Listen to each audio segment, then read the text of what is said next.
AIT, sharing the African experience.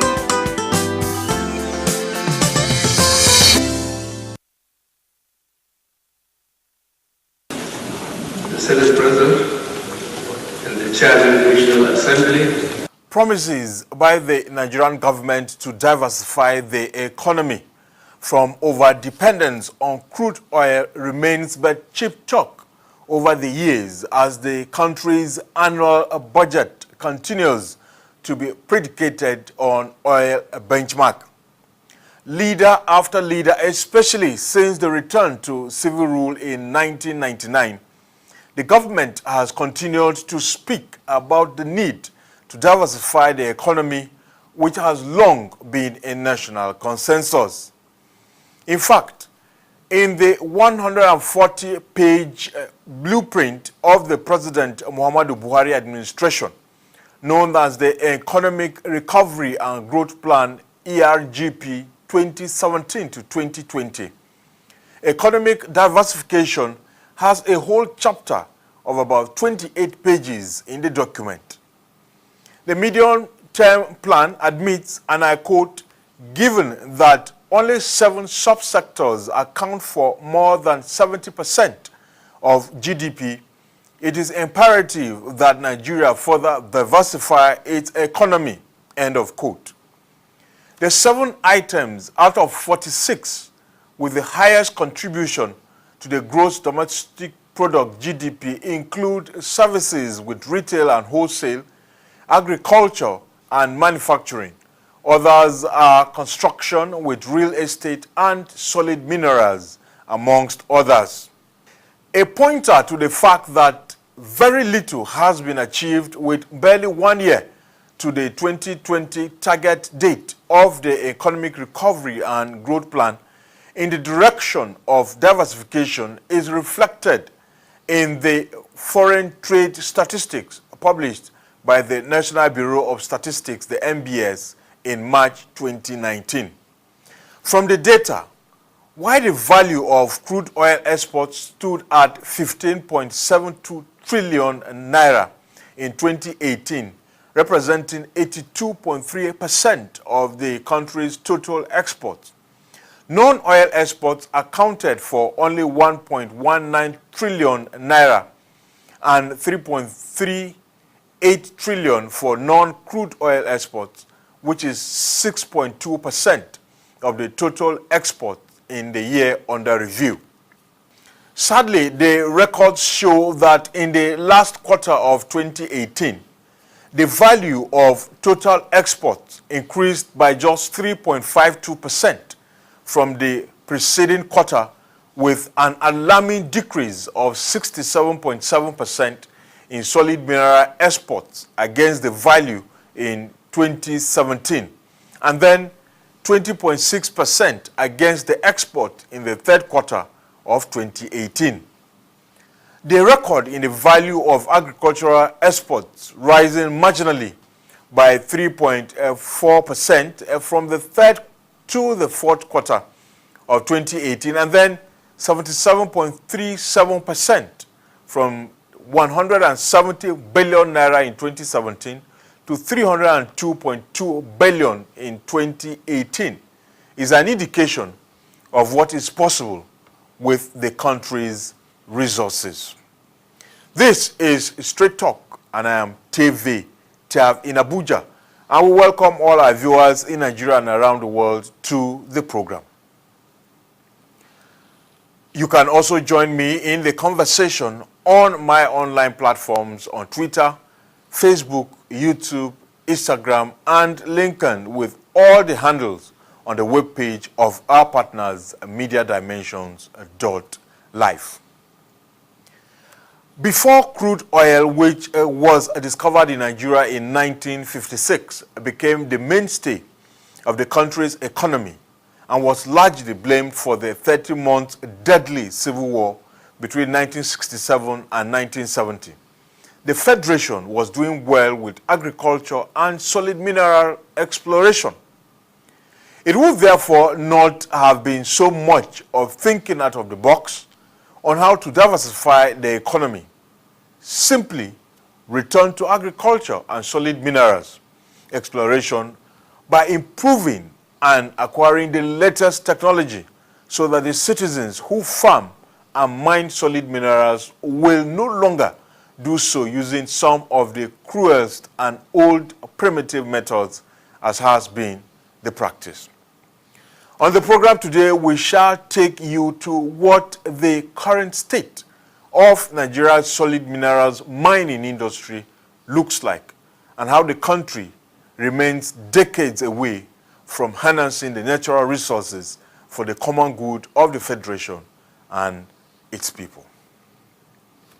Let's start with the facts we have at our disposal, which are that Nigeria has a total of 44 known types of minerals of varying mixes and proven quantities, which some are concentrated in certain regions of the country. Every state in the country and the Federal Capital Territory, that's the FCT, is however said to have at least one type of unexplored or underutilized mineral deposit or the other. Data from the National Bureau of Statistics shows that for solid minerals production, the top 10 mined minerals in Nigeria are limestone, 27.1 million tons, granite, 9.6 million tons, laterite, 5.07 million tons, clay, 3.4 million tons, and granite dust, 3.3 million tons. Others include sand, 2.28 million tons, granite aggregate, 2.11 million tons, shell, 946,351 tons, shadfire, 644,072 tons, and coal, 352,670.01 tons, with lead and zinc placing 11th from the 310,653 tons it produced. On the other hand, the least mined solid minerals in the country are garnet, 0.80 tons, ruby, 2.00 tons, anesthete, 6.30 tons, topaz, 22.24 tons, and copper, 30 tons.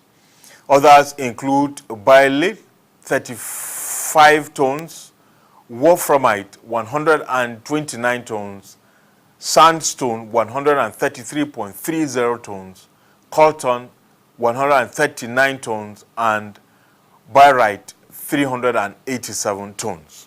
Interestingly, the most commonly known solid minerals are documented to be only averagely mined, including gold at 39,110.94 tons, gypsum 39,051.61 tons, marble 16,695.23 tons, and tin ore 11,720.69 tons. The rest are kaolin 11,706.80 tons, columbite 1,814.04 tons, iron ore 1,582.77 tons, and tantalite 920.10 tons. It must be placed on record that there is every cause to believe that the figures and data generated by the National Bureau of Statistics need to be interrogated further. We have made several attempts to get explanations from the Bureau, but it appears the management is not ready to provide answers to questions that seek to understand in details some of the data thrown at the Nigerian public from the organization. We wrote to the Office of the Statistician General of the Federation on September 11, 2018, but till date the Bureau has not deemed it fit to even acknowledge receipt of our letter. We have also visited the headquarters of the Bureau in the Central Business District of Abuja, the nation's capital, and we cannot help but appreciate the need for reforms in this vital public institution for it to be able to deliver effectively on its mandate, including the provision of office facilities like a functional lift in its story building complex.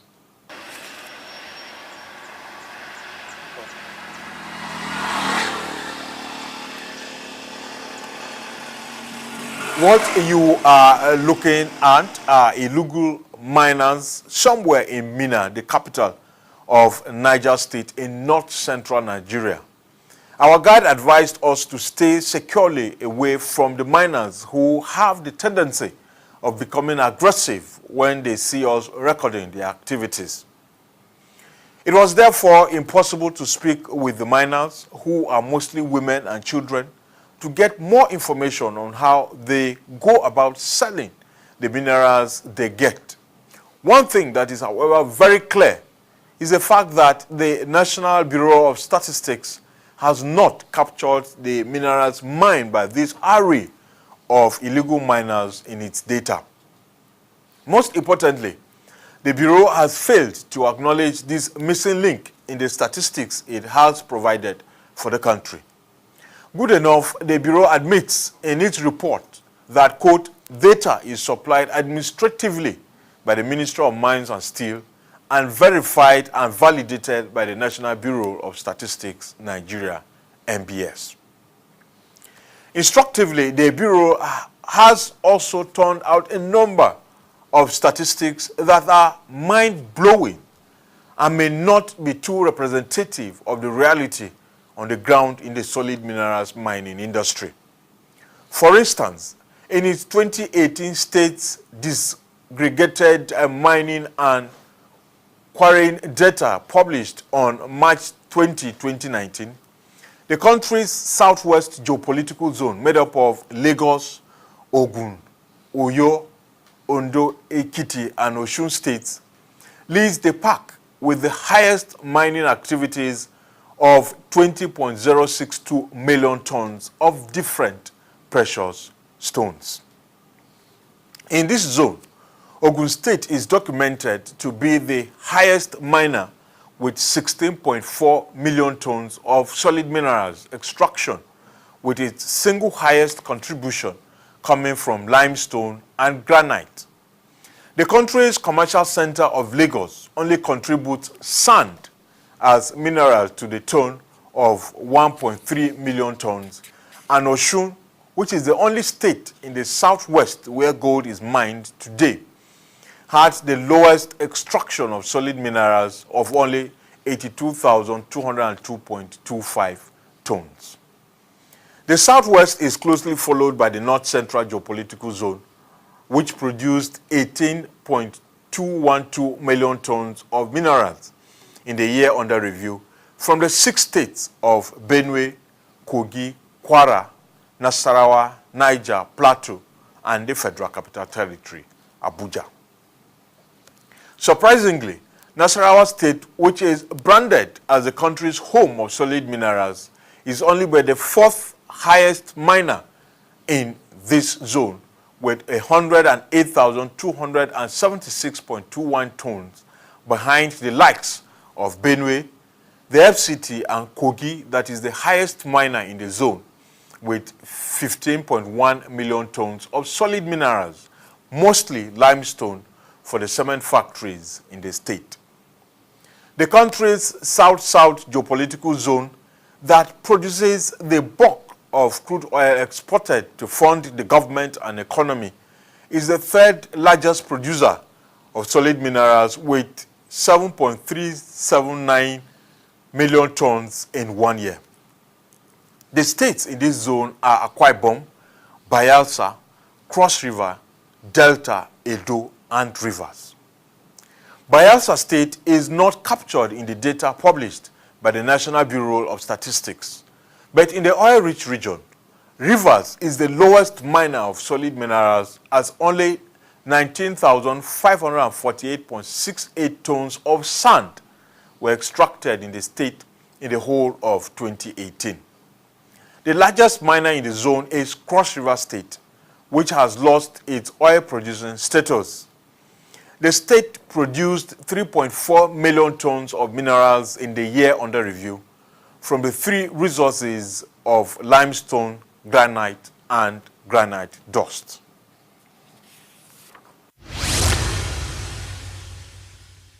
It's only in Cross River State, and I say it on TV, it's only in Cross River State that you can get granite, you can get quarry aggregates in the whole of perhaps the southern part of the South.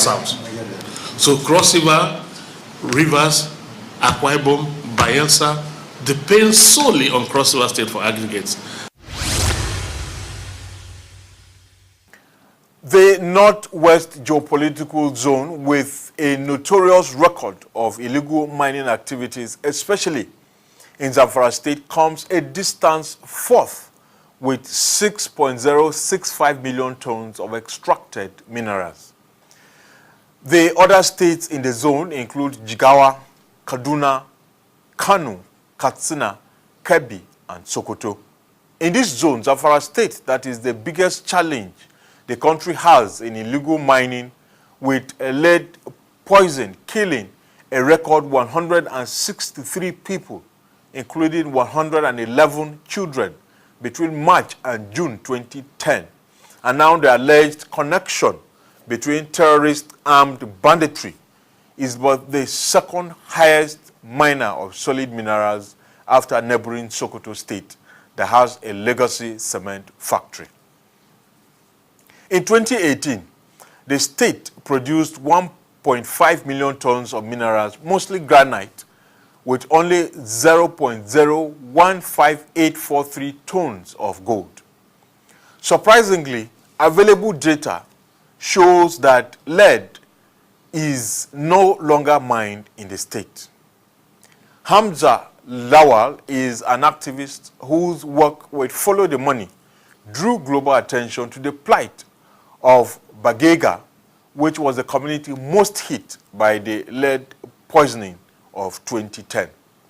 He recently returned to the community with a documentary storyteller, the Nigerian-American Emmanuel Etim, and they share their experiences with us. Those cases are just the tip of the iceberg, because it was because we were able to access them. There are still plenty communities deep into the forest, or even miners that are not being regulated. And just to also connect to the issues happening in Ivory Coast. Back then, during the Civil War, the miners in Ivory Coast used the proceeds from gold mining or diamond mining to fund the wall. And it tells you, if you want to look at the Boko Haram issue, how do Boko Haram get funding? When we go to rural communities, we don't see government present. These local miners are being taxed by unmarked people. Just recently in Zamfara State, the miners were attacked by armed bandits and took away their mining proceeds. So again, if we don't regulate this and if we don't discuss about these issues, then Boko Haram will keep getting funding, because obviously they're getting funding from God knows where. And it could be related to mining, because no one is regulating, no one knows how much is being mined, how it gets to the market. Just recently I went to Morocco and I was asking the local gold seller, how did you get your gold? And he said Nigeria, and I was wondering, how did you get it from Nigeria? He said they smuggle it. They smuggle our gold from Nigeria straight to Morocco. And you know, when the oil price fell, the gold in the international market, the price of gold went triple. So now gold is expensive. So if you have gold, you're even much more richer than selling crude oil. So everyone is now mining, everyone is now exporting gold, but government does not have that information. And if government does not have information, it means we're losing money. Government cannot tax what it does not have information on, which is worrisome, because security-wise, it's not good for us as a country. As far as minerals, I'm not really representative in the Ministry of Mining on the actual numbers, but I need more data. And we all need more data to see really what's going on when people are mining gold, and seeing if there needs to be an increase or where there are reserves. Different reports have said different things, so I don't want to go into those details. but realistically, I see that there is potential for a little bit more gold mining in certain areas, but there needs to be more data and more research for those things to be more conclusive. The Boko Haram ravaged northeast geopolitical zone with Adama, Bauchi, Borno, Gombe, Taraba and Yobe states is placed as the 5th largest miner of solid minerals in the country, with 2.120 million tons of minerals extracted and sold in 2018. Except for Bauchi and Gombe states where between 6 to 10 minerals are mined, in the other 4 states, which are the epicenter of Boko Haram terrorism, only 1 or 2 minerals are extracted, and this is mostly laterite and granite, except for Taraba State, where lead and zinc is also mined. The largest miner in the zone is Gombe State, where limestone is usually mined for the cement factory located there. The story is the same in the southeast geopolitical zone, with the 5 states of Abia, Anambra, Ebonyi, Enugu and Imo, where data shows that only 2.062 million tons of minerals were mined in the year under review. All the states in this zone have one thing in common. Their only contribution of minerals is laterite, granite, and sand, with the exception of the largest miner, Ebonyi, that also produces limestone and lead or zinc. With 1.4 million tons of minerals, Ebonyi State's contribution is almost twice the quantity of minerals extracted from the other 4 states in the zone put together. The solid mineral deposits in the 36 states and the Federal Capital Territory, Abuja, are part of the enormous potentials the country is known to have, in addition to her human resources, especially the youthful population. Unfortunately, Nigeria has over the years been unable to transform these potentials into manifest benefits and improved quality of life for her people. In fact, it has been impossible for the country to take advantage of our solid minerals sector to diversify her economy, because the mineral deposits exist only on paper. Till date, Nigeria does not have the database of the estimated quantity of solid mineral deposits in the different locations across the country, which is a precondition for tangible investment in the mineral business for both the public and private sectors. This much, the Economic Recovery and Growth Plan, the ERGP, admits that, and I quote, the lack of geosciences information is a barrier to investment, end of quote. But the document also says, quote, funding is insufficient to conduct the required level of technical work, enforce regulation, or complete planned projects. The government will say, yes, we have data because we did a data collection some time ago, the NEMAMOB project. I was part of it, but all what we did was, you go to this place, you go to the mining departments, and then you get these things. Or what have you done there? Who owns this? You just write down these things. And then we did that.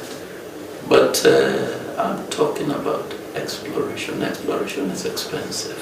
But the stage immediately after exploration is the more expensive, because you have to drill and you have to prove the ore. That is what we call evaluation. If we can do that, and with data from evaluation, yes, you can rely on this. If we have all of these things properly laid out, why haven't we attracted yes, foreign investors? You can answer the question. Yes. Or you can piece my question against what we call data. Let them do that. If they can do that properly for all the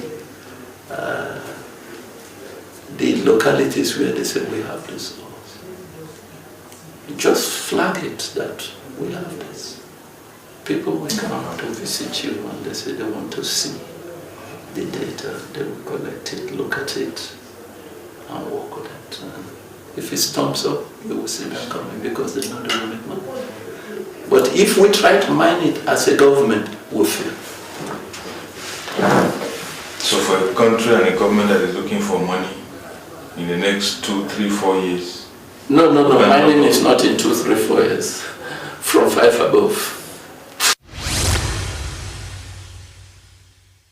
We have sought to engage the Ministry of Mines and Steel on the identified issues since June 2017, but only the lack of transparency in the sector came to the fore in our repeated efforts to sit down with the leadership. For more indications, the priorities of the ministry that has only been interested in a renaming ceremony are different from the needs of the country in this all-important industry and sector. As we speak, the ministry spent a whopping 700 million naira just to design and host a portal that has no geospatial data for potential investors, despite all the noise and ceremony around its launch as captured on our cameras in 2017.